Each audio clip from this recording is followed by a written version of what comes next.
இல்ல முதல்ல அழிக்கிறீங்களா? இல்ல இல்ல இல்ல அது cassette right right. Okay okay. Number page number 21ங்க. 21 படிங்க. 21 பேஜ். 21 இதனா? இல்ல லூத் இருக்கா? லோத்து மகள். Right right. லோத்து மகள் 31 படிங்க சார் தயவு செய்து. அப்பொழுது மூத்தவள் இளையவளை பார்த்து படிங்க. 21 பேஜ் எடுத்தீங்களா? ஆமா. ஆதிகாமமா? ஆதிகாமம்ல சாப்டர் எத்தனை? 31. இல்ல இல்ல சாப்டர் வந்து 19. 19ல 31ல இருந்து படிங்க. 31வது வாக்கியத்துல இருந்து படிங்க. அப்போது மூத்தவள் இளையவளை பார்த்து, நம்முடைய தகப்பன் முதிர்வயதானார், பூமி எங்கும் நடக்கிற முறைமையின்படியே நம்மோட சேர பூமியில ஒரு புருஷனும் இல்லை. நம்முடைய தகப்பனால் சந்ததி தகப்பனால் சைனிக்க சந்ததி உண்டாகும்படி அவருக்கு மதுவை குடிப்பு கொடுத்து அவருடைய போய் சைனிக்கும் அப்பனுக்கு மதுவை கொடுத்து பிள்ளைங்க சேர்றாங்க. அப்படியே என்று ராவிலே தன் தகப்பனுக்கு மதுவை குடிக்க கொடுத்தார்கள். மூத்தவள் போய் தன் தகப்பனையோட சயனித்தாள். அவள் சயனித்ததையும் எழுந்திருந்ததையும் அவள் உணர்ந்தார் இருந்தாள்.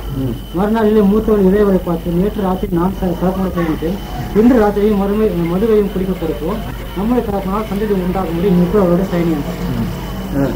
அக்கா கறி முதல்ல படுக்கிற மறுநாள் ரெண்டு பேத்துக்கும் குழந்தை பிறகுது. அது படிங்க.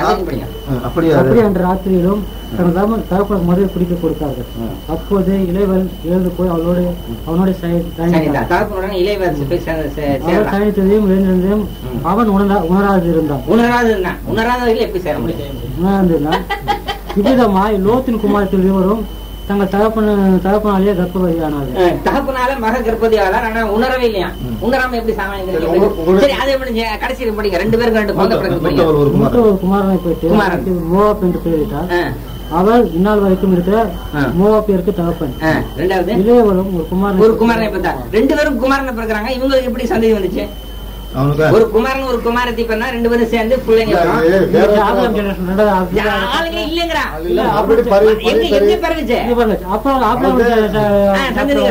வரும்போது இங்க இருந்து பக்கத்து ஊர் தானுங்களா? அது முதலே போய் சேர்ந்துருக்கலாமே. சேரணும். இப்ப நீங்க நான் சொன்னது முதல்ல சொன்னதை ஏத்துக்கல, இப்போ சொல்றீங்க. அப்ப யாருமே இல்ல, ஆதம் எப்படி சேர்ந்தாங்க நீங்க கேட்கணுமே தவிர 2 பேருக்கு ஆண் குழந்தை பிறகுது. ஒருத்தருக்கு ஆண் ஒருத்தர் முட்டாப்பை எழுதுனானே, எழுதுனா முட்டாப்பை இதப்ப அவன் எழுதுனவன் ஒரு ஆண் ஒரு பெண்ணும் பிறந்துச்சு. அதுல இருந்து சந்தேகம் நடக்குறா அறிவு என்ன தௌரத்? அது எல்லாம் இன்ஜின்ல எப்படி இன்ஜின்ல எதுக்கு எதை காட்டணும்? எதுக்கு? அதாவது முடிஞ்சு போச்சாங்க. 2 மனுஷன் இறைவனுடைய வார்த்தை நான் சொல்றது கேளுங்க. சார் கேக்குறாரு. இப்போ எல்லா லூத்து ஒரு நபி, அப்ராஹாம் ஒரு நபி, யோவான் ஒரு நபி, இந்த மாதிரி 1,26,000 நபிமார் வந்ததா கேளுங்க. நீங்க சொல்ற மாதிரி அதான் நீங்க சார் கேட்கிற கேள்விக்கு 1,24,000 நபிமாருடைய சரித்திரம் எழுதுனா நீங்க குரானை இப்படி கையில கொண்டு வர முடியாது. பெரிய வேன்ல வச்சு தூக்கிட்டு வரணும். 1,24,000 நபிமார்களுடைய சரித்திரம் இருக்கான்னு கேக்குறீங்களே. குரான் அது ஃபுல்லா குரான்ல வந்துச்சுன்னு வைங்க. தேவனுக்கு எல்லா சரித்திரம் தெரியல, எல்லா சரித்திரம் சொல்லிட்டான்னு வச்சுங்க.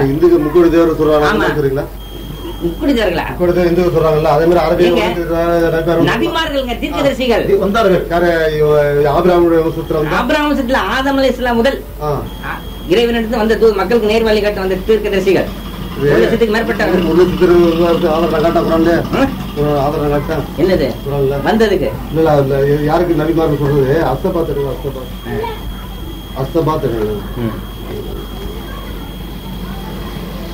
அவ்வளவு பேருடைய வரலாறு சார் கேக்குறாரு.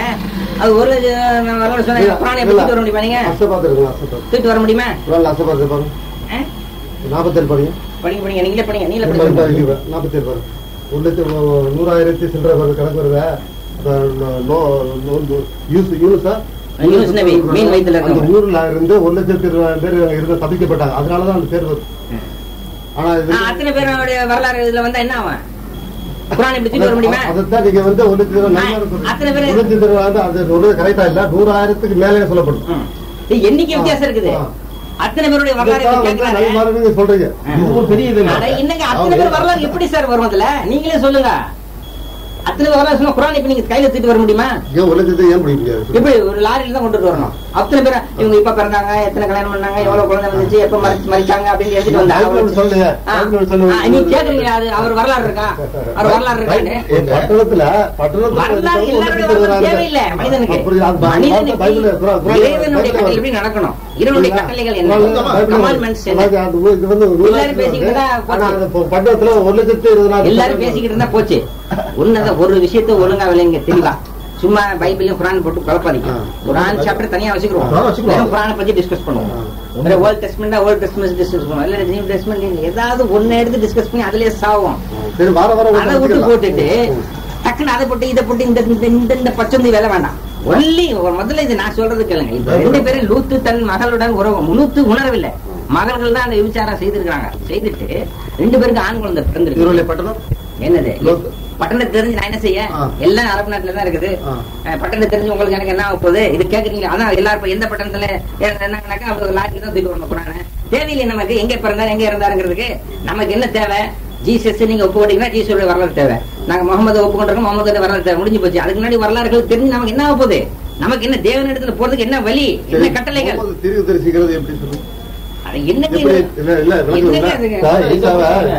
ஏற்றுக்கொண்டிருந்தா அவருக்கு மோசம் முதற்கொண்டு யோவான் வரைக்கும் சொல்லியிருந்த வாக்கியம் அவர் திருப்பி தெரிஞ்சு ஏற்றுக்கொண்டிருக்கோம். அதுக்கு நீங்க மூணு சொல்றீங்களா? அது எப்படி ஆதாரம்? எப்படி இஞ்சில இருக்கு, இஞ்சில இருக்குது, இதுல இந்த இஞ்சில இருக்குது, எல்லாத்துல இருக்குது. அதுக்குண்டான ஆதாரங்கள் நாங்க குரானை பத்தி உங்களுக்கு சொல்றோங்கிறமே. குரானை திறக்கும் போது வெறும் குரான் தான், அப்ப பைபிள் வரக்கூடாது, வெறும் குரானுடைய சாப்டர் தான். அப்படின்னு சொன்னாக்கா ஒரு விஷயத்தை நம்ம தெளிவா தெரிஞ்சுக்கணும். இப்ப பைபிளை பத்தி எங்களோட என்ன கருத்து என்ன, அதை நீங்க ஒத்துக்கிட்டீங்கன்னா குரான் வந்துருவோம். இல்ல நீங்க குரான் நம்பல இல்ல அப்ப குரானை பத்தி நீங்க பேச வேண்டிய அவசியம் இல்லையா? நம்பறதை பத்தி ஏன் கேக்குறீங்க? நீங்க நம்பறதை பத்தி தெரிஞ்சுங்க. நீ நம்பறதே நீ தெரியலையே, நம்பாத பத்தி தெரிஞ்சு என்ன செய்ய போற? நீ நம்பறதே நீ ஒன்னும் படிக்கலையே. விபச்சார செஞ்சீங்கன்னா தெரியலங்கிறாரு. இந்த அப்பா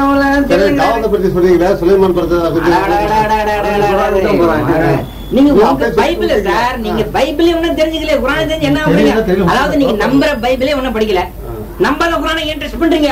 நம்பலங்கிறீங்களா? அப்புறம் நான் சொன்ன எப்படி நம்புவீங்க? நம்புற பைபிள் பேசுங்க. நீங்க தவறா சபை இங்க நம்புறீங்களா? பைபிளை கொண்டு வரீங்க அப்படின்னு எதிர்பார்த்துட்டு இருந்தேன். இல்லையே, அதுதான் மூலமொழி. இப்ப குரான் மூலமொழி இருக்கு, மொழிபெயர்ப்பு இருக்கு. சொல்லுது மூலமொழி இருக்குது. எந்த மொழியினால முகமது நபி சொன்னார்களோ அந்த மொழி இருக்குது. மொழிபெயர்ப்பு உலக மொழிகள் எல்லாம் மொழிபெயர்க்கப்பட்டிருக்கு. இப்ப மூலம் இருக்குது. மொழிபெயர்ப்புல தவறு வந்தா கூட மூலத்துல பார்த்து சரி பண்ணிக்கலாம். இது மூலமொழி இருக்குதா? எந்த மொழியில இயேசுநாதர் சொன்னார் அந்த மொழி இருக்குதா? இல்லையே.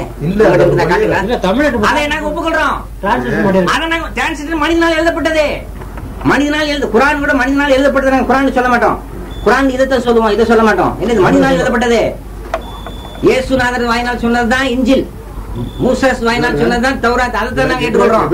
இவர் மத்தேயு எழுதுனதும் பவுல் எழுதுனதும் அவன் கண்டவன் நின்றவன் எழுதுனதெல்லாம் நாங்க ஏற்றுக்கொள்ள மாட்டோம். மோசஸ் வாயினால சொன்ன என்ன மொழி?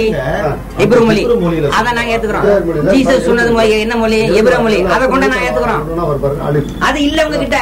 அது டிரான்ஸ்லேஷன் மனிதனால் பண்ணது. மனிதனுடைய மூளைக்கு என்ன? தேவனுடைய வார்த்தையை மனிதன் மூளை எட்டாது. மனித மூளை சின்னது, தேவனுடைய அளவில்லாதது. அது தேவனுடைய வார்த்தையை நீ மனிதனாகிய உன்னுடைய சிற்றறிவை கொண்டு மொழிபெயர்த்து எழுதியிருக்கிற. அது எப்படி வேதமாகும்? அந்த வார்த்தை இல்ல இல்ல அப்படி மொழிபெயர்ப்புனா ஒரே மாதிரி இருக்கணுமே. நீ உங்கையில இருக்குது மொழிபெயர்ப்பு வேற வேற, அமெரிக்காவில இருக்குது வேற, லண்டன்ல இருக்குது. இல்ல இல்ல இல்ல இல்ல வேற வேற. நான் நிரூபிக்கிறேன். கிடையாது கிடையாது, தெரியல. நீ இந்த இதே படிக்கலையே. அமெரிக்கா லைப்ல உனக்கு என்ன தெரியும்? நீ என்ன கேட்டது? மொழிக்கு மொழி இவற்றை பாவத்தை கேளு. மொழிக்கு மொழி வித்தியாசம் இருக்கு. மொழிக்கு மொழி வித்தியாசம் உள்ளது எப்படி புனிதமாகும்? வித்தியாசம் ஒத்துக்கிறாரு. உனக்கு தெரியல, நீ பேசாத.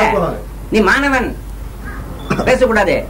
அமெரிக்காவில பைபிள் வேற, இங்கிலாந்துல பைபிள் வேற, இந்தியாவில பைபிள் வேற. மொழிபெயர்ப்பு வித்தியாசம் இருக்கு. மொழிபெயர்ப்பு இறைவனால் செய்யப்பட்டது, இறைவனால் அல்ல. இறைவனால் அருளப்பட்ட வேதத்தை நாங்க ஏற்றுக்கொள்றோம். அதுல ஒரு வார்த்தை ஏற்றுக்கொள்ள நாங்கள் காஃபி ஆயிடுவோம். முஸ்லிம் நாங்க இருக்க முடியாது, விசுவாசி இருக்க முடியாது. எனக்கு எல்லா பாஷையிலும் தாங்க அருளப்பட்டிருக்காங்க. முட்டாள்தனமான கேள்வி கேட்க கூடாது. வேதம் ஒரே மாதிரி இல்லங்க.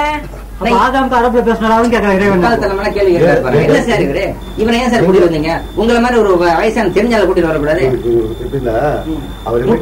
படிக்கக்கூடிய மாணவர்கள் பண்ண வைக்கிறாங்க.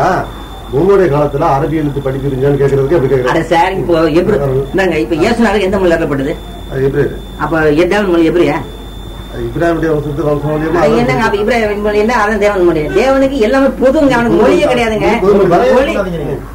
வேதம் வந்து அருளப்படுறது அந்த நபி எந்த மொழியை சேர்ந்தவரோ தாய்மொழி அந்த மொழியில அருளப்படுது. அது எந்த மொழியா இருந்தாலும் சரி, எந்த நாட்டோட சேர்ந்தாலும் சரி, அந்த மொழியில. இப்ப இயேசுநாதர் அந்த எபிரேய மொழியை பேசக்கூடியவரா இருந்தாரு. அப்ப எபிரேய மொழியிலேயே அது அருளப்பட்டது. அப்ப எபிரேய மொழியில அருளப்படாத மக்கள் புரிவாங்க. சரி, தீர்க்கதரிசி அடிச்சுடல் வந்தது யாரு? அடிச்சுடல் என்னடா இது? ஆனா ரெண்டு பேருமே வந்தாங்க. அவங்க ஈசாக்குல வந்தாங்க. அவங்க சந்ததி எப்படி தள்ள நீங்க தள்ளி வச்சுட்டப்பல தள்ளிடுமா? நீங்க தள்ள என்ன வீட்டை விட்டு தள்ள என்ன? இறைவனே இப்ப ஈசாக்காவது அவங்க வீட்டுல வச்சு வளர்ந்தாரு. இஸ்மாயில் யார் வளர்த்தா தெரியுமா? யார் வளர்த்தா தெரியுமா? சொல்லுங்க, யார் வளர்த்தா? கத்தர் வளர்த்தாரா? என்னத்த கத்தர் வளர்த்தாரா? இறைவனே தன் கையினால வளர்த்தான். ஜம்ஜம் அவர் காலு கீழே தண்ணீர் வந்தது. ஜம்ஜம் கிணறு இன்னைக்கு இருக்கு. இறைவன் அதாவது தண்ணி கிடைக்கக்கூடிய ஒரு இடம் பாலைவனம். அந்த இடத்துல இறைவனே தண்ணி. சரி, அப்படி தண்ணி வந்ததுனால உங்களுக்கு ரட்சிப்பு வந்துருமா? எங்க ரட்சிப்பை பத்தி பேச்சு இல்ல. ரட்சிப்பு தான் முக்கிய அவசியம். ரட்சிப்பு எப்ப நாங்க இஸ்மாயில் அப்படி சொன்னா ரட்சிப்பு உண்டாயிருமா? இஸ்மாயில பத்தியோ ஈசாக்கு பத்தியோ இல்ல பிரச்சனை. நீங்க யார் வளர்த்தா யார் வளர்த்தா தள்ளி விட்டாங்க அப்படின்னு அப்படி தள்ளுறதுக்கு என்னங்க அதிகாரம் இருக்கு? அப்ரஹாம் ஒரு நபி, ஈசாக்கு ஒரு நபி, தனக்கு பிறந்த ஒரு இஸ்மவேல் எப்படி தள்ளி விடுறாரு? இறைவன் கட்டளை எப்படி விட சொன்னாங்க? இறைவனே அவரை வளர்த்தாரு. அதாவது தண்ணி எங்க கிடைக்கக்கூடாது மனிதன் அறிவு எட்டாவதோ அங்கே தண்ணி கிடைக்க வச்சார். அற்புதமான வளர்ப்பு இஸ்மவேலுடைய வளர்ப்பு. இன்று வரைக்கும் தண்ணி கிடைக்கும். இன்று வரைக்கும் உலகம் பூரா நீங்க தண்ணீர் எடுத்துக்கொண்டே இருங்க, உலகம் பூரா தண்ணீர் கொடுக்கலாம். அப்படிப்பட்ட அற்புதமான இஸ்மவேலுடைய காலடியிலிருந்து வரக்கூடிய தண்ணீர், அற்புதமான ஒரு தண்ணீர் கிணறு. இஸ்மவேலுடைய கால் பட்டத்துல இன்னைக்கு தண்ணீர் பொங்கிட்டு இருக்குது. அஜிக்கு போறவங்க குடிச்சிட்டு வராங்க. சொல்லப்பட்டிருக்குன்னா இஸ்மாயிலுக்கு சரீரப்படாத நன்மை உண்டாயிருக்கு அப்படிங்கிறது பரிசுத்த வேதம் சொல்லு. என்ன உங்க வேதத்துல கலப்படம்? அதை நானே நிரூபிக்கிறேன். முரண்பாடு இது மட்டுமா முரண்பாடு? எல்லாம் முரண்பாடுகள். இயேசுநாதர் சொல்றாரு அதே முரண்பாடு. இந்த பேர் இயேசுநாதர் சொல்றாரு யோவான் 5:30 எடுங்க.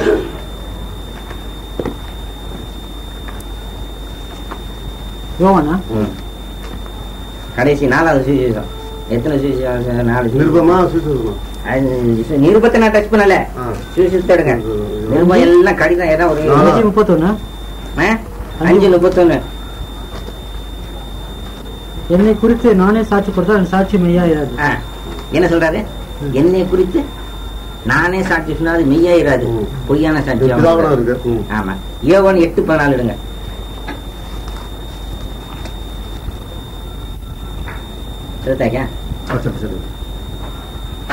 அவர்களுக்கு பிரதித்திரமாக என்னை குறித்து நானே சாட்சி கொடுத்தாலும் என் சாட்சி உண்மையா இருக்கிறது. முரண்பாடு அங்கே கேளுங்க. முடிக்கிறதுக்குள்ள பண்றீங்களா? சொல்றாரு கேள்வி நீங்க நான் சொல்லிதான் நீங்க படிக்கிறீங்க. நீங்க படிச்சோன்னு நீங்க சொல்லிட முடியுமா? அவ தேவனுடைய அவ்வளவு ஈஸியா? நீ உன்ன படிக்கவே நான் சொல்லிதான் படிக்கிறாத அந்த வசனத்தை நீ எப்படி விளக்க சொல்ல முடியும்? பாதிரிமார்களும் பெரிய பெரிய அறிஞர்களும் அதுல மூளையை போட்டு கசைக்கு எழுது எத்தனை விரிவுரைகள் எழுதிருக்காங்க. அவங்க நீ என்ன சொல்ல முடியும்? நீ தொடக்கூட பாக்கலையே. இப்ப ஏனால படிக்கிற நான் சொல்ல நீ என்ன உன்னால விளக்க சொல்ல முடியாது. பெரிய பெரிய பாதிரிகளே சொல்ல முடியாம நீ என்ன சொல்ல முடியும்? அதுலயே வாழ்க்கை ஃபுல்லா அதுலயே சொல்ல முடியல. என்னை குறித்து நானே சாட்சி கொடுத்தார் என் சாட்சி மெய்யாயிராது. என்னை குறித்து சாட்சி கொடுக்கிறவர் வேறொரு இருக்கிறார். அவர் என்னை குறித்து கொடுக்கிற சாட்சி மெய்யான சாட்சி என்று அறிந்திருக்கிறேன். நீங்கள் யோவானிடத்தில் ஆனந்தி விசாரித்தீர்கள். அவன் சத்தியத்திற்கு சாட்சி கொடுக்க வந்தான். நான் ஏற்றுக்கொள்கிற சாட்சி மனுஷனின் சாட்சி அல்ல. நீங்கள் ரட்சிக்கப்படுவதற்காக இவைகளை சொல்கிறேன். அவன் எரிந்து பிராசிக்கிற விளக்காய் இருந்தான். நீங்கள் சில காலம் அவன் வெளிச்சத்திலே கலிகூற மனதா இருந்தீர்கள். யோவானுடைய சாட்சியை குறித்திடும் மேன்மையான சாட்சி எனக்கு உண்டு. அதனால நான் நிறைவேறும்படிக்கு பிதாவான எனக்கு கற்பித்ததும் என் செய்து வருகிறதுமான கிரியையை பிதா என்னை அனுப்பினார் என்று என்னை குறித்து சாட்சி கொடுக்கிறது. என்னை அனுப்பின பிதா தாமே என்னை குறித்து சாட்சி கொடுக்கிறார். நீங்கள் ஒரு காலம் அவர் சத்தத்தை கேட்பதும் இல்லை, அவர் ரூபத்தை கண்டதும் இல்லை. அவர் அனுப்பினவரை நீங்கள் விசுவாசிப்பதபடியால் அவருடைய வசனம் உங்களிடத்தில் தப்பிக்கவில்லை. தேவ வாக்கியங்களை குறித்து ஆராய்ந்து பாருங்கள், அவையெல்லாம் உங்களுக்கு நித்திய ஜீவன் உண்டு இணைகிறீர்களே.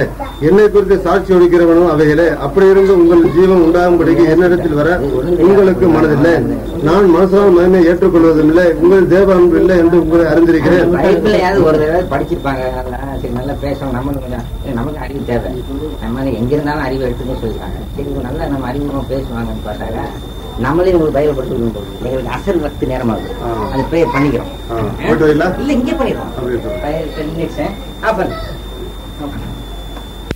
அந்த மூல மொழிங்கிறது குரானை தவிர வேற எந்த வேதமும் இல்லை. பகவத்கீதை கூட கிடையாது. சான்ஸ்கிரிட்ல அது அருளப்பட்டது. ஆனா அது அது என்ன பாரு சொல்லிட்டேங்கப்பா.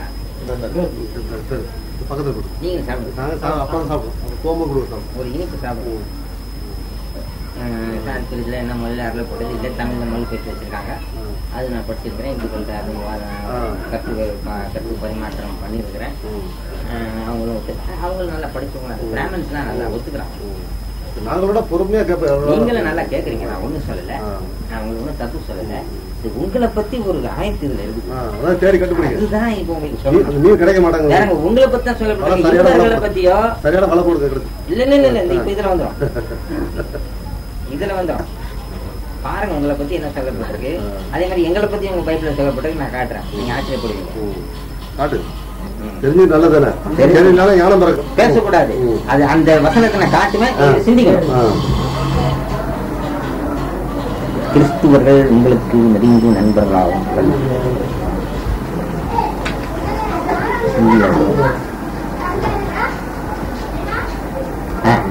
கிறிஸ்துவர்கள் விசுவாசிகளுக்கு நட்பில் நெருங்கியவர்கள். 144 பக்கம் எடுங்க. அத்தியாயம் 5 வசனம் 82. 144 பக்கம் இருந்தா உங்களுக்கு ஈஸி எடுக்கிறதுக்கு. அத்தியாயம் தேடிக்கிட்டு இருக்கணும். ஆமா, அதுல பக்கம் வித்தியாசம் வரும் சார். கரெக்ட். 85 வசனம் 5:85 5:82 இருக்கா? 82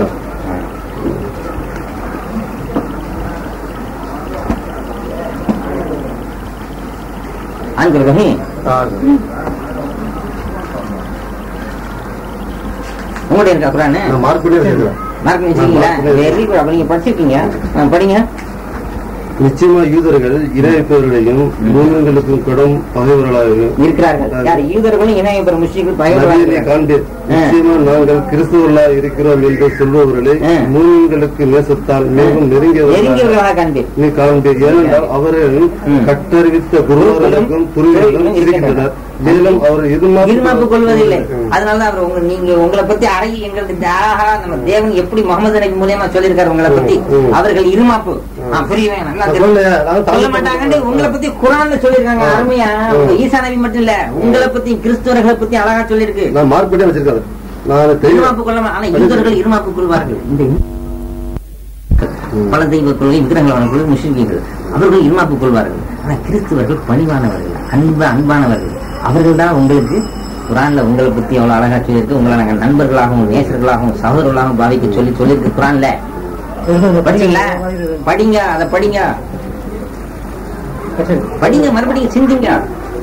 நிச்சயமாக யூதர்களையும் இணையப்பவர்களையும் மூமின்களுக்கு கடும் பகைவர்கள் அவர்கள் நீர் காண்பு. நிச்சயமாக நாங்கள் கிறிஸ்தவர்களாக இருக்கின்றோம் என்று சொல்லும்போது மூமின்களுக்கு நேசத்தால் மிகவும் நெருங்கியவர்களாக நபியை நீர் காண்பு. ஏனென்றால் முகமது நபி உங்களை பத்தி எவ்வளவு அழகா சொல்லியிருக்காங்க. அந்த முகமது நபி நீங்க எதிர்க்க முடியும்? பாராட்டணுங்க.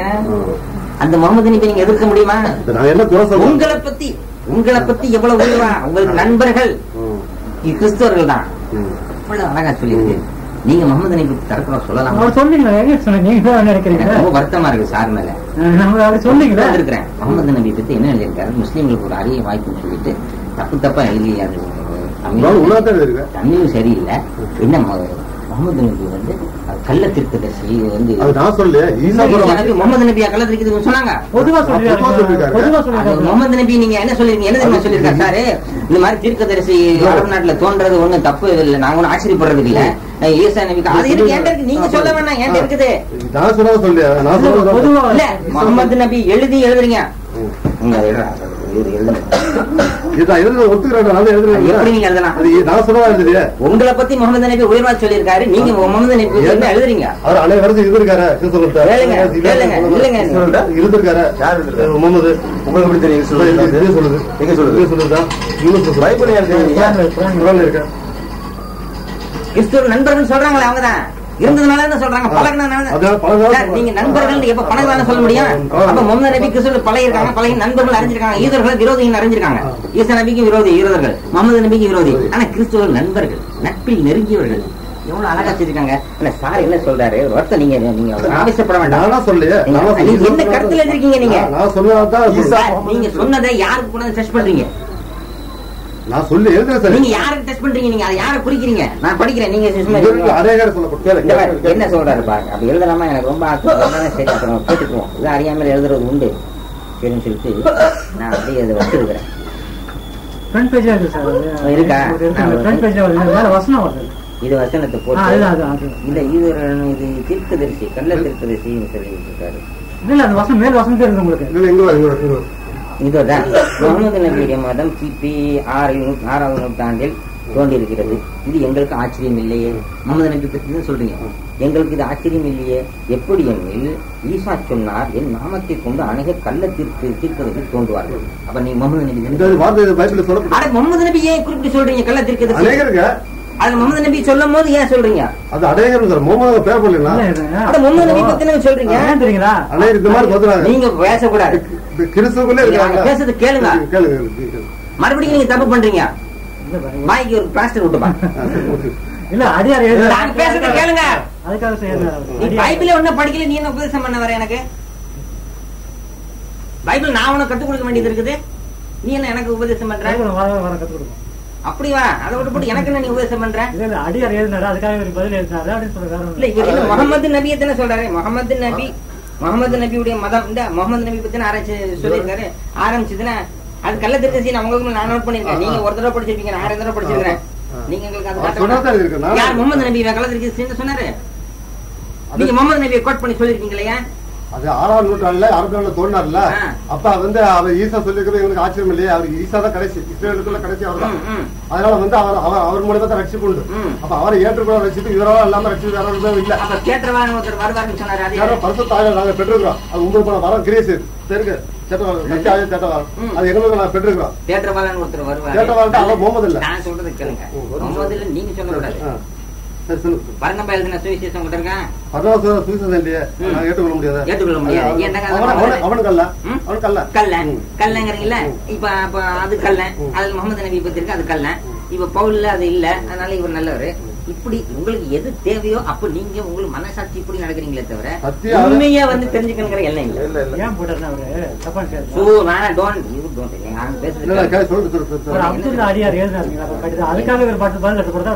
வெளிப்படுத்தக்கூடாது. அவர் கடிதம் போட்டாருன்னா அவர் கடிதம் அவர் எழுதி முஸ்லீம்கள் மனசை புண்படுத்தக்கூடாது. என்ன சொல்றாங்க? இது எப்படி யாரு என்ன பார்த்தா அட்ரஸ் இருக்குங்க. நீங்க வேணா அவர் வீட்டை பாருங்க. தாஹாகனி சொன்னா என்னடா முஸ்லீம் பேர் மாதிரி இருக்கு. தாஹாகனி இருக்குது. இந்த தாஹாங்கிற வார்த்தை குரான்ல இருக்குது. இது ஒருவேளை முஸ்லீம்கள தாஹா தாஹான்னு வைப்பாங்க. இவர் கிறிஸ்துவ வச்சிருக்காரு. இல்லை ஒருவேளை பைபிள்லயே அது இருக்கலாம். ஏன்னா இப்ப எத்தனை தீர்க்கதரிசிகள் பேர்லாம் ஒத்து போகுது. இப்ப அப்ராஹாம், இப்ராஹிம், ஈசா இருக்காங்க. அந்த மாதிரி தாஹாந்து குரான் இருக்குது. பைபிள்ல என்னமா உட்காந்துருக்கலாம். இல்லை எப்படி இருக்கலாம்? ஏன்னா அவர் குரானை பத்தி ஈசா பத்தி முஸ்லீம் கிடையாது. முஸ்லீம் இல்ல, கட்டு கதையா அல்ல நடந்த சம்பவமா? பைபிளையா? பைபிளை பத்தி எழுதிருப்பாரு. ஈசா பத்தி எழுதினா முஸ்லீம் இருக்க முடியாது. பைபிளை பத்தி எழுதி சொன்ன நான் பைபிள் பத்தி சொல்றேன். நான் கூட சொல்றேன்.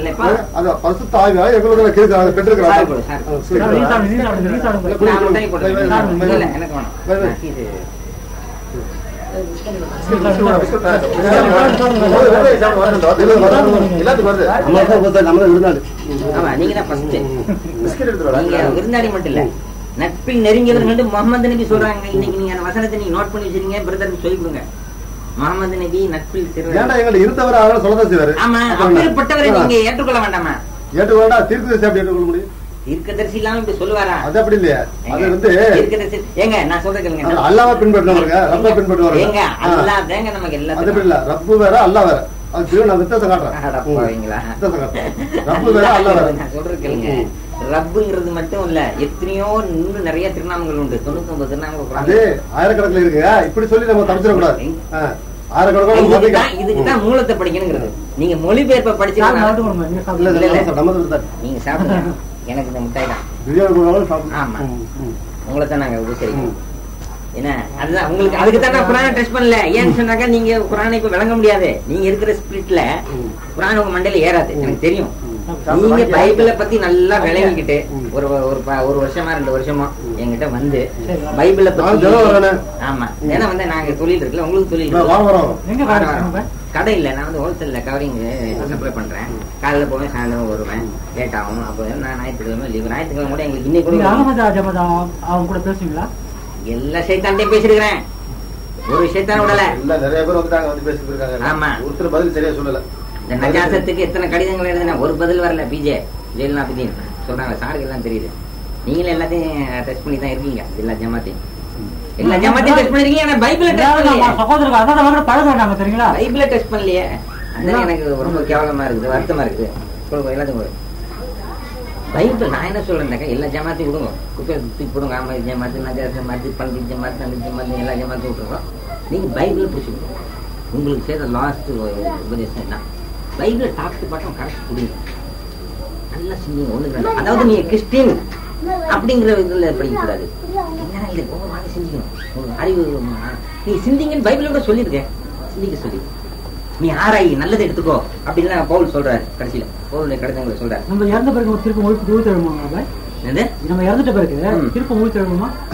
உயிர்த்தெழுவு உண்டு. எப்படி சார்? எந்த சரி உயிர்த்து எழுதும்போது உயிர்த்து எழுதுதல் தான் உயிர்த்து. இந்த பாருங்க, உயிர்த்து எழுதுதல் நம்பாததுனாலதான் இயேசுநாதர் உயிர்த்து காமிச்சார். அப்ப நம்ம அப்ப சரீரம் எப்படி இருக்கணும்? ஆத்மீகமான சரீரம் இருக்கும், ஆத்மீகமான சரீரம் உண்டு. இந்த சரீரம் இப்போ 2 சரீரம் கண்டிப்பா உண்டு.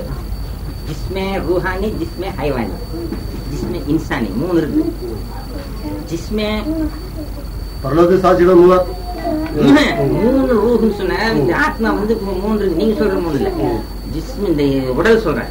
உடல் 3 வகை. ஆவி, ஆத்மா, சரீரம். தமிழ் என்ன சொல்றாங்க? ஜிஸ்மே ஹைவானிங்கிறது மிருகாத்மா. மிருகங்கள் இருப்பாங்க. மனிதனை தவிர என்னென்ன மிருகங்கள் இருப்பாங்க, அதுக்கு ஒரு ஜிஸ்ம், அதுக்கு ஒரு உடல் இருக்குல்ல, அந்த உடல். இந்த 1 யோவான்ல அது 5 நிருபம் 5 7 8 பாருங்க. பரலோகத்தை சாட்சி எடுக்கிற 3 பிதா, வார்த்தை, பரிசுத்தாவி என்பதிலே இம்மூன்று உண்டாயிருக்கிறார்கள். பூலோகத்தை சாட்சி எடுக்கிற 3 ஆவி, ஜலம், ரத்தம் என்பதிலே இம்மூன்று ஒருமைப்பட்டிருக்கிறது. பூலோகத்துக்குரியது, பல்லவத்துக்குரியது வித்தியாசம். சத்தம் புரிஞ்சுங்க. நான் காலையில் உட்காந்து இங்க வரேன்னு சொன்னோன்னு என்ன பண்ணேன், இந்த நோட்ல இருந்து சும்மா ஒரு குறிப்பு எடுத்தேன். என்னென்ன கேள்வி நம்ம கருத்து பரிமாறிக்கிறது, அதை கேட்கலாமா? எல்லாம் பைபிள் சம்பந்தப்பட்டதா? அது நீங்க பைபிள்ல இருந்து சொல்லுங்க. சும்மா இருக்கும் போதே இப்ப சொன்னாங்க, நீங்க வர நண்பர்கள் வராங்க, இன்னைக்கு என்ன வருது, என்னப்பா திடீர்னு சொல்றேன் அப்படின்னா, இல்ல நீங்க தான் முதல்ல என்ன படிச்சு வச்சிருக்கீங்க. குறிப்புகளை இந்த பேப்பர் தான் கிடந்தது கடையில, தம்பி கடையில இருந்தேன். சரி, இந்த கடற்கடை எனக்கு இருந்தது.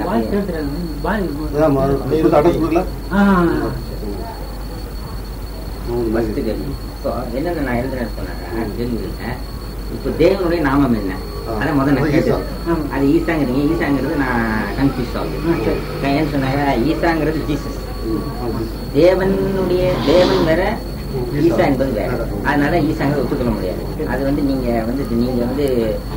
பின்னாடி போய் நீங்க உங்களுக்கு மேல படிச்சவங்க பாய்திமார்கள், பெரிய குருமார்கள் இருக்காங்க, அவங்கள டிஸ்கஸ் பண்ணிக்கணும்.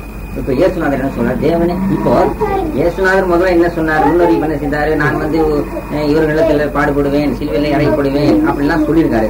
சொன்னவரு ஏன் என் தேவனை என்னை கைவிட்டு கடைசி நேரத்தில் கட்டம் அப்படிங்க. ஏன்னா ஓத்துற முடிவு கட்டம் நம்மளுடைய அடிக்கப்படுறதுடைய பாவம் அடிக்கிறதுக்காக வேண்டிய அந்த கட்டம் அப்படி வரணுங்க. அப்படி வராவிட்டா அது அங்கரிக்கப்படாது. தெரியுமா நம்ம சரியப்பிராம இருக்காருல்ல, எப்படிதான் தேவனோட வந்தா கூட சரீரத்தை கொண்டு வந்திருக்காருல்ல. வழி இல்லாம இருக்கு, வேலை இல்லாம இருக்கு. அது நேரத்துல இடப்படுறது தேவனே நீ ஏன் கைவிட்டீர்கள் அப்படின்னு கேட்கிறாரு. நிராசை அடைகிறாரு. 3 நாள் எப்படி மீன் யோனா யூனுஸ் 3 நாள் மீன் உலகத்துல இருந்து கூட நானும் 3 நாள் சொல்லுவாங்கல்ல. அப்ப அதை கண்டா எப்படி சத்தத்துல போக முடியும் சொல்லுங்க. கடவுள் எப்படி சாவாரு? நமக்காக நம்மளுடைய பாவத்துக்கு தேவன் எப்படி தேவனுக்கு சாவு உண்டா? சாவு இல்லங்க. நம்மளுடைய நீங்க இயேசுவ தேவனாயிட்ட கடவுளாயிட்டு கொடுத்தா கடவுளுக்கு மரணிப்பு நித்திய ஜீவன். குடிக்கும் போது நித்திய ஜீவன் பைபிள்ல இருக்கு, குர்ஆன்ல இருக்கு. பைபிள்ல நித்திய ஜீவன் இருக்கு. தேவன் வந்து நித்திய ஜீவன், என்றும் உள்ளவன்.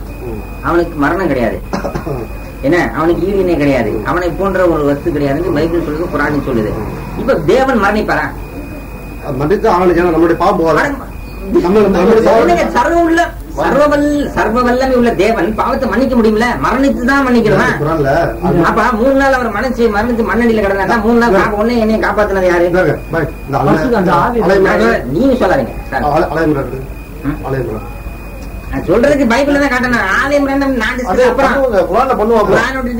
டிஸ்கஸ் லைனா வரும். அல்ஹம்துலில்லாஹ் இருந்து நான் சொல்லுவேன் இன்ஷா அல்லாஹ். அது நம்மளுடைய பாவத்துக்கு இறைவனை மறிப்பாரா? மறிக்கிறவன் இறைவன் கிடையாது. இறைவன் மறிக்க மாட்டான். இறைவன் சர்வ வல்லமை உள்ளவன். அவன் எப்படி மறிப்பான்? அவன் கடவுள் மறிச்சுட்டாக்கா நீங்க நான் எப்படி உங்களை எப்படி நான் எப்படி வாழ்றது? தேவனுடைய நாமம் தெரியாமல் எப்படி ஜெபம் பண்ணுவது? இப்ப நாங்க அல்லாஹ் அக்பர் அல்லாஹ் அக்பர் சொன்னா அல்லாஹ் தேவனுடைய நீங்க தேவனுடைய நாமம் தெரியல. நாங்க முஹம்மது நபியை ஜெபம் பண்ணல. நாங்க அல்லாஹ்வை ஜெபம் பண்ணோம். முஹம்மது நபியுடைய தேவனை தான் ஜெபம் பண்ணோம். நீங்க ஈசாவுடைய தேவனை ஜெபம் பண்ணணும். ஆனா நீங்க ஈசாவை ஜெபம் பண்றீங்க. இது செல்லாதே, ஏற்றுக்கொள்ளப்படாது. கண்டிப்பா நாங்க முஹம்மது நபி ஜெபம் பண்ண ஏற்றுக்கொள்ளப்படாது. முஹம்மது நபி காட்டிய தேவனை ஜெபம் பண்ணணும். அதே மாதிரி நீங்க ஈசா நபி காட்டிய தேவனை ஜெபம் பண்ணுங்க, மோட்சம் வாங்குவீங்க. சொல்றேன் என்ன யாரு தேவனை சாவுற உங்க அறிவு ஏத்துக்கிறதா? கடவுள் சாவாரா? கடவுளுக்கு மரணம் உண்டா? கடவுள் மரணிப்பாருங்க. கடவுள் மரணித்தா நாம உயிரோடு இருக்க முடியுமா? நம்மள யாரு காப்பாத்துவாரு? ஒரு முட்டாள்தனம், ஒரு நம்பிக்கையா? இது இப்படி நம்புறவன் மோட்சம் பெறுவானா? கடவுள மரணம் கடவுளை போய் மையத்தில் சொல்லலாமே. நமக்கு பலியிட வந்தா நமக்கு சர்வவல்லமை உள்ளவர். அவர் மறிச்சுட்டா உங்க பாவங்களை காப்பாத்தணுமா? அப்படியே காப்பாற்ற முடியாதா? உங்களுடைய பாவங்களை மன்னிக்கக்கூடிய ஆற்றல் கடவுளுக்கு இல்லையா? தன் ரத்தம் சிந்தி தன்னுடைய இதுதான் அப்படிதான். அப்ப கடவுள் அவ்வளவு பலகீனமான அவரு ரத்தம் சிந்தி உங்களை காப்பாற்றணும். அவ்வளவு பலகீனமான கடவுளா? அந்த கடவுள் எங்களுக்கு வேணாம். எங்க சர்வவல்லமை உள்ள கடவுள். அவர் நாடினா எது செய்வார்? படைப்பார். அவர் நாடினா மன்னிச்சிட யார நாடினாலும் மன்னிப்பாரு. அவர் சர்வவல்லமை உள்ளவர். ஈசா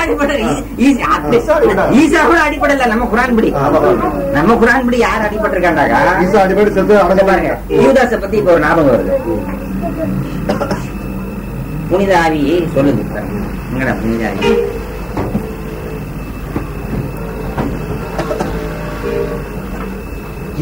இயேசு எப்படி செத்தான்? இது தொகுப்புல பேர் என்ன ஆள்காட்டி யூதாஸா? யூதாஸ் எப்படி செத்தான்?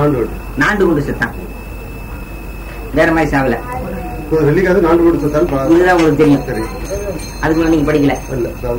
பைபிள் படிச்ச லட்சணம். குறைபாடுகளும் பேச வரக்கூடாது. இயேசு நான் காட்டுறேன் எப்படி செத்தாண்டு. முரண்பாடு இதுல நீங்க தெரிஞ்சுங்க. இது வேதம் இல்லைன்னு.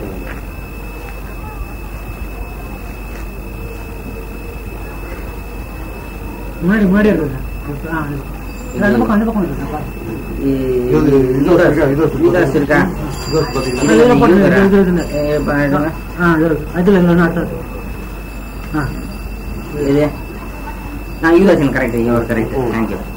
மத்திய 27:5 எடுங்க.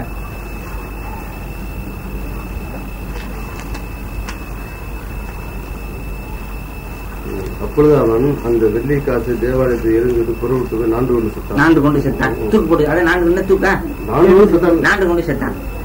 அப்போஸ்தலர் 1:8 எடுங்க.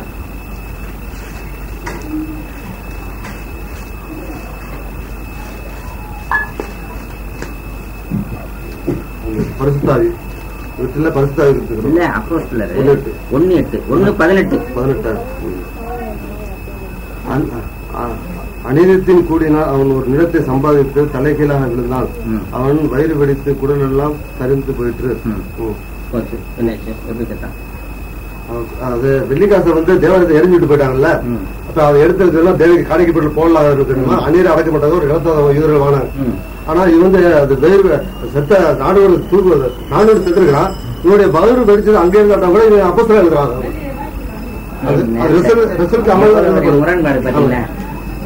எவ்வளவு பெரிய முரண்பாடு. மேல இருந்து அத்தனை தலையில குடல் வெளியில வந்துருச்சுங்க. குடல் வெளியில இருந்த அப்புறம் எப்படி நாடு கூட சாவான்?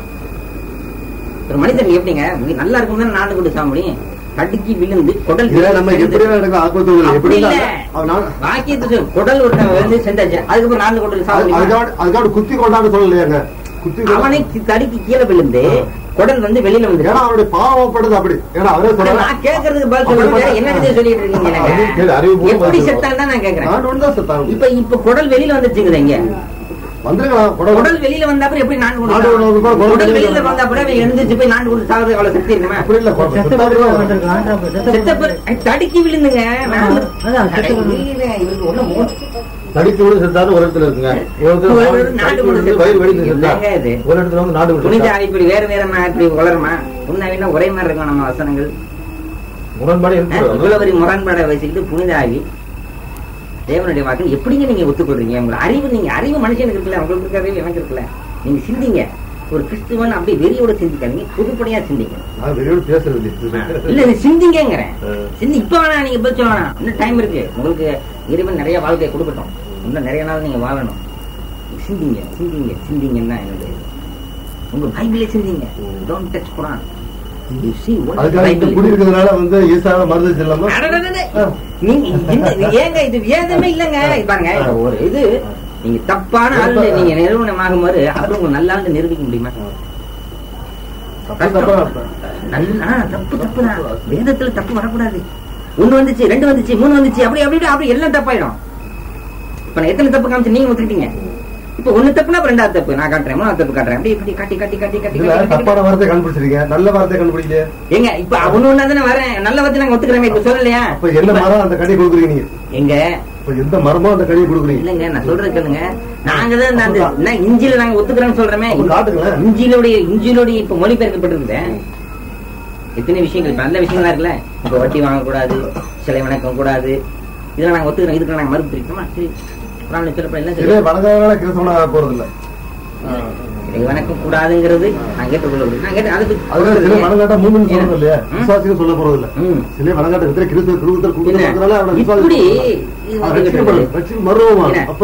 மத்தேயு 20:20 எடுங்க.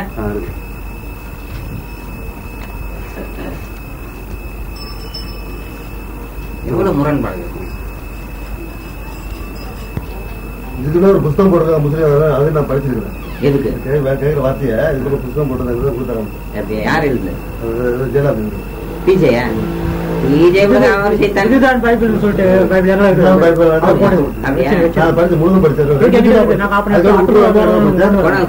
படிப்போம். நான் வந்து எல்லாம் வர இருக்கிறேன். நீங்க பாருங்க, அதெல்லாம் நான் சொல்றேன் சார். என்ன பாருங்க, ரிக்வெஸ்ட் பண்ணி கேட்கிறேன். கண்டதை படிச்சு நீங்க வடிகட்டு போறீங்க. பைபிள படிங்க. ஒரு வாட்டிக்கு 2 வாட்டி அதை தான் தூக்கி குப்பையில போடுங்க. பைபிள படிங்க. டெய்லி பைபிள படிங்க, பைபிள படிங்க, பைபிள படிங்க. இதுதான் என்னுடைய உபதேசம். 20 மத்தேயு 20 வசனம். 20. அப்போது செபதேயுவின் குமாரருடைய தாய் தன் குமாரரோடு கூட அவரிடத்து வந்து அவரை பணிந்து கொண்டு உங்களிடத்தில் ஒரு விண்ணப்பம் பண்ண வேண்டும் என்றார். அதை கொடுங்க. யார் விண்ணப்பம் பண்ண? தாய். செபதேயுவின் தாய் வந்து இயேசுநாதர் விண்ணப்பம் பண்ணுங்கிறாரு. மார்க் 10:35 எடுங்க.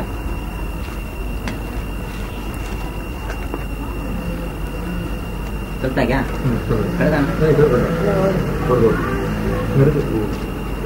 அப்போது செபதேயுவின் குமாரராகிய யாக்கோபும் யோவானும் அவரிடத்தில் வந்து, போதகரே, நாங்கள் கேட்டுக்கொள்ள போவதை நீங்கள் எங்களுக்கு செய்ய வேண்டும் என்று விரும்புகிறோம் என்றார். இங்க வந்து யாரு? செபதேயுவின் குமாரன் யாக்கோபும் யோவானும். அங்க வந்து செபதேயுவின் தாய் வந்து கேட்கறாங்க. இங்க வந்து யாக்கோபும் யோவானும் கேட்கறாங்க. எது சரி? ஒரே பேர் இருக்க முடியாது இல்ல, வித்தியாச பேர் இல்லங்க. இதுதான் நீங்க படிக்கிறதுக்குள்ள விளங்குறதுக்குள்ள இங்க வந்து தாய் கேக்குறா, இங்க வந்து குமாரர் கேக்குறாங்க, ஒரே பேர் சொல்ல. இங்க வந்து தாய் வந்து கேக்குறா, ஒரு விண்ணப்பம் செய்யணும், தாய் வந்து கேக்குது. இங்க என்ன சொல்லிருக்காரு, தாய் வரல, அவரு குமாரன் வந்து கேக்குறாரு யாக்கோபு. அது எப்படின்னா ஒரு குடும்பத்துல ஒரு சம்பவம் போச்சு, ஒரு தாய் ஒரு காரியத்துக்கு ஓடுறது இருக்கு, புள்ளையும் ஓடுறது இருக்கு, முந்தலாம் பிந்தலாம் சம்பவத்துல. ஏங்க நம்ம மனுஷன்ல முந்தலாம், தேவனுடைய வார்த்தையில முந்தலாமா பிந்தலாமா? கரெக்டா இருக்கவன தேவன் நம்ம முந்திக்கிட்டு பிந்திக்கிட்டு கிடப்பாரு. தெரியும், தெரியுமா? தெரிஞ்சிருந்தா முடிச்சுட்டு இருக்க மாட்டாரு. என்ன சொல்றாங்க கருத்து என்ன கருத்து சொல்றாங்க? இங்க வந்து என்ன சொல்றாரு, தாய் வந்து இயேசுநாத விண்ணப்பிக்கிறாங்க. சரி, முதல் இதுல மத்தேயுல என்ன காரணம் தெரியல, விண்ணப்பிக்கிறாங்க, ஒண்ணு கேக்குறாங்க, அது வருது பின்னாடி வருது. இங்க வந்து என்ன சொல்றாரு, தாய் வரல, அந்த குமாரர் யாக்கோபு யோவான் வந்து விண்ணப்பிக்கிறாங்க. அவங்க என்ன விண்ணப்பிக்கிறாங்க தெரியல, அது பின்னாடி வருது. நான் என்ன சொல்றேன், டாபிக் பின்னாடி வருது, நீங்க படிக்கலாம், படிங்க. இல்ல அது டாபிக் எல்லாம் ஒன்னா இருக்கும். ஆனா வந்தது இயேசுநாதர் வந்தது தாயா இல்ல தாய் விட அந்த குமாரர்களா? ஒரே ஆவிந்தாக்கா ஒரே மாதிரி சொல்லணும். சுவிசேஷங்கள்ல எல்லா சுவிசேஷம் ஒரே ஆவி தானே, ஒரே மாதிரி எழுதப்பட்டிருக்கு. மாறுபாடா இருக்கு. இங்க வந்து தாய் வந்தான் இருக்கு, இங்க வந்து மகன் வந்தான் இருக்கு. எது உண்மை? தாய் வந்தது உண்மையா, மகன் வந்தது உண்மையா? ரெண்டு பேரும் வந்துருக்கலாம். அப்படின்னா ரெண்டு பேரும் வந்தாங்கன்னு சொல்ல வேண்டியதுதானே ஒரே இதுல. தாய் பத்தி சொல்றோம், ஒருத்த மகன் ரெண்டு. அப்ப தாயை பத்தி இவர் சொல்லல, அதையே மாத்தி சொல்லுறது. தாயும் மகன் வந்தான்னு சொல்லலாம். இந்த தேவனுக்கு தெரியாத தாயும் மகன் வந்தாரு 4 பேர் எழுதி வராங்க, ஒரே புத்தகம் எழுதிக்கலாமே. 4 பேர் எழுதிக்கிட்டு நார் அடிச்சிருக்கீங்களா இந்த மாதிரியா? அப்புறம் அடையாளத்தை பாருங்க, இதே பார்த்தா யோவான்ல வராது, யோவான்ல வேற வராது. இப்ப கண்டமே எழுதி வச்சுக்கிட்டு முடியாத, அது கண்டமே எப்படி? அதனாலதான் முரண்பாடு. ஒரே இது முரண்பாடு இல்ல. சொல்லுங்க. அப்ப பாருங்க மத்தேயு 12:39.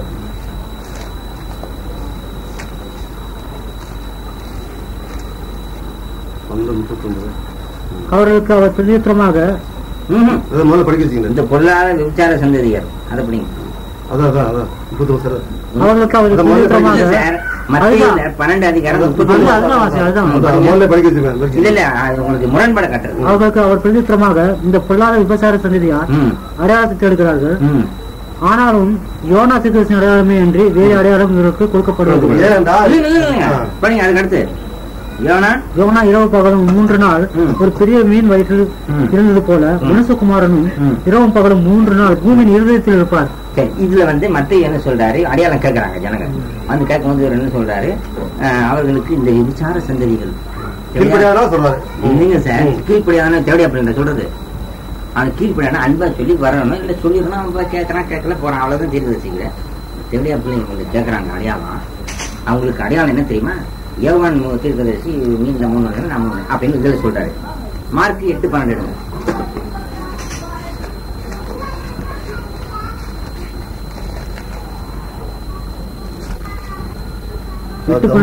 பெருமை சொல்லிட்டு இந்த சந்ததியார் அடையாளம் தெரிகிறது என்ன? இந்த சந்ததி யாருக்கு ஒரு அடையாளம், இந்த சந்ததியாருக்கு ஒரு அடையாளம் கொடுக்கப்படுவதில்லை என்று மெய்யாக உங்களுக்கு சொல்லுகிறேன். இங்க வந்து அடையாளம் கொடுக்க மாட்டேன்னு மெய்யாகவே சொல்லுகிறேன் அப்படிங்கிறாரு. இங்க என்ன சொல்றாரு, அடையாளம் கொடுக்குறேன்னு சொல்லி ஏவான உதாரணமா காட்டுறாரு. இங்க என்ன சொல்றாரு, நான் மெய்யாகவே சொல்லுகிறேன், இவர்களுக்கு அடையாளம் கொடுக்க மாட்டேன். எது சரி? நான் 2 வாரத்தையும் நம்புறேன், நம்பல 2 நம்புறேன், அதே நம்புறேன், இதே நம்புறேன். ஆனா அது வந்து நம்ம இப்படி விளக்கம் எடுக்கக்கூடாது. எப்படி எடுக்கிறது தவறு. எப்படி எடுக்கணும்? ஏண்டா வானத்திலிருந்து வந்தவருடைய வார்த்தையை எப்படி சொன்னாலும் நம்ப வேண்டியது இருக்கு. இல்லங்க, இங்க அடையாளம் கொடுத்திருக்காரு, இங்க அடையாளம் கொடுக்க மாட்டேங்கிறாரு. நம்ம நம்பிதான். எதை நம்பணும்? 2 பேரும் நம்பிதான். எப்படி நம்ம 2 நம்பி எப்படி எடுக்கிறது? ஏற்க மாறா இருக்கு. ஏற்பாடு இருக்கிற நமக்கு தெரியலாம். நம்ம வந்து மனுஷன் சரியத்தோட மனுஷன், நம்ம தப்பு எடுக்கிறவங்க ரொம்ப சாட்டிக்கோ தான். நீங்க எடுக்கணும், நானோட எடுக்கலாம். அப்படி எடுக்க கூடாது. எப்படி அடையாளம் காட்டுறது எடுக்கணுமா, இல்ல அடையாளம் காட்டல 2 வரும்போது எப்படி எடுக்கணும்? ஏதாவது ஒண்ணுதான் எடுக்கணும். ஏதாவது ஒண்ணுதான் சரியா இருக்கும். என்ன கேக்குறாங்கன்னா, போதகரை உம்மால் ஒரு அடையாளத்தை காண வேண்டும் என்று விரும்புவோம் என்றார்கள். இங்க என்ன சொல்றாங்கன்னா, என்ன வருஷம் 30 மார்க்ல 8:12. இங்க என்ன கேக்குறாங்க, அப்போது பரிசேயர் வந்து அவரோடு தர்க்கிக்க தொடங்கி அவர் சோதிக்கும்படி வானத்திலிருந்து ஒரு இடத்துல இங்க கேட்கறாங்க. இங்க கேட்கறது உம்மாவை அடையாளம் கேட்கறாங்க. கேள்விக்காக பதில் கொடுக்காரு. இங்க கேட்கறது வந்து உம்மாவை அடையாளம் கேட்கறாங்க. இங்க வந்து அதனால யோனா தீர்க்கதரிசி அடையாளம் சொல்றாரு. இங்க வந்து வானத்துல ஒரு அடையாளம் கேட்கறாங்க. புரியுதுங்களா? இங்க என்ன சொல்லுது, அப்போது பரிசேயர் வந்து சோதிக்கும்படி வானத்துல ஒரு அடையாளத்துக்கு எனக்கு காண்பிக்க வேண்டும் கேட்டார்கள். அவர் தம்முடைய ஆவிலே மூச்சு விட்டு பெருமூச்சு விட்டு என்ன சொல்ற, இதுக்காக வேண்டி இவருக்கு இந்த பதில் சொல்றாரு, அதுக்காக வேண்டி அந்த பதில் சொல்றாரு. அடையாளங்கள் இது உண்மைதான் சொல்லப்படுது. இங்க வந்து வானத்துல கேட்கறாங்க. கேட்கும் போது ஏவான சொல்றாரு. ஆமா, எல்லாமே வானத்துல வருது. தேவன் சொல்றீங்க.